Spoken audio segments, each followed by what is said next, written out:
અમદાવાદની ઘણી બધી સોસાયટીઓ હવે અત્યારે એક રીતસરનું અભિયાન શરૂ કર્યું છે. એક સોસાયટીએ અભિયાન શરૂ કર્યું અને હવે એની અંદર ઘણી બધી સોસાયટીઓ જોડાઈ રહી છે.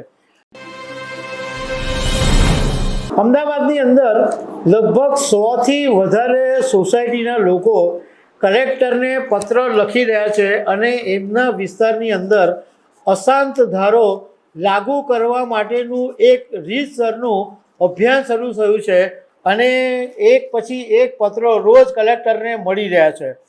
ખાસ કરીને અમદાવાદના જે ગોતા, જગતપુર, વંદે માતરમ, ગોદરેજ, ગાર્ડન સિટી આ બધા વિસ્તારોના લોકો કલેક્ટરને પત્ર લખી રહ્યા છે અને અશાંત ધારો લાગુ કરવાની માંગ કરી રહ્યા છે.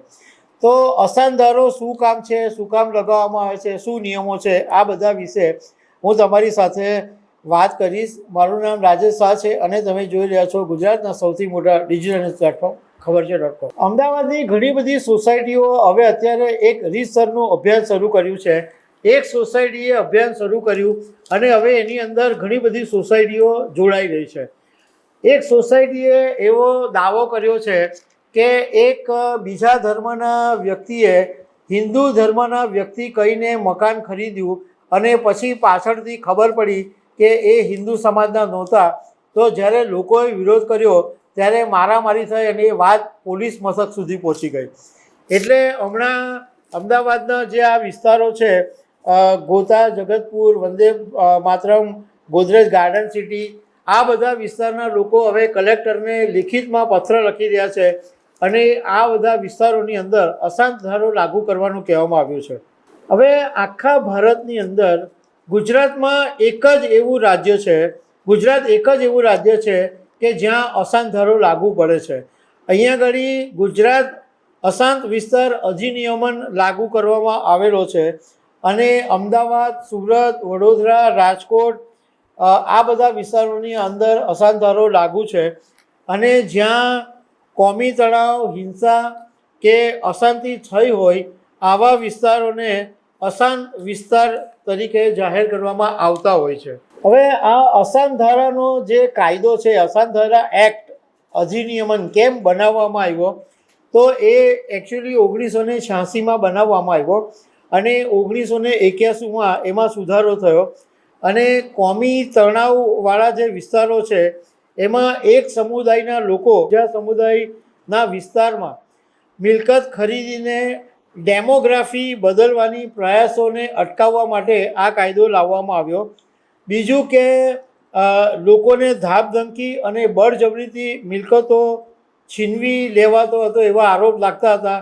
તો એવું મિલકતો છીનવી લે એના રક્ષણ માટે આ અશાંત ધારો કાયદો લાવવામાં આવ્યો. અને સૌથી મહત્ત્વનું કારણ એ છે કે આ જે તે વિસ્તારની અંદર સાંપ્રદાયિક શાંતિ જળવાઈ રહે એના માટે આ અશાંત ધારો લાગુ કરવામાં આવ્યો.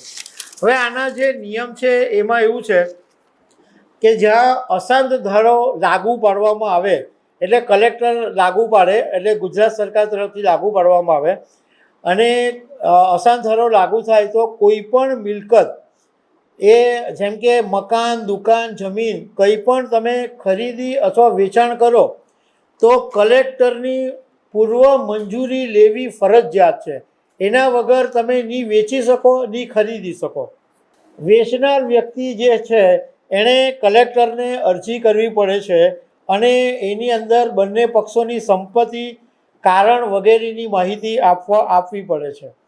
અને આની અંદર કલેક્ટરને કોઈ બાબતમાં શંકા લાગે, કંઈ બળજબરી થતી એવું લાગે તો કલેક્ટર આની અંદર જાતે તપાસ કરી શકે છે. કલેક્ટર જાતે સુઓ મોટો દાખલ કરીને તપાસ કરીને મિલકત પાછી પણ અપાવી શકે છે. અને આની અંદર એવું પણ જોગવાઈ છે કે કોઈ અશાંત ધારા કાયદાનો જો ભંગ કરે તો 3 થી 5 વર્ષની જેલની સજા અને લાખો રૂપિયાનો દંડ બી છે. તો દર્શક મિત્રો, આવી અનેક વાતો સાથે અમે તમને મળતા રહીશું. આભાર.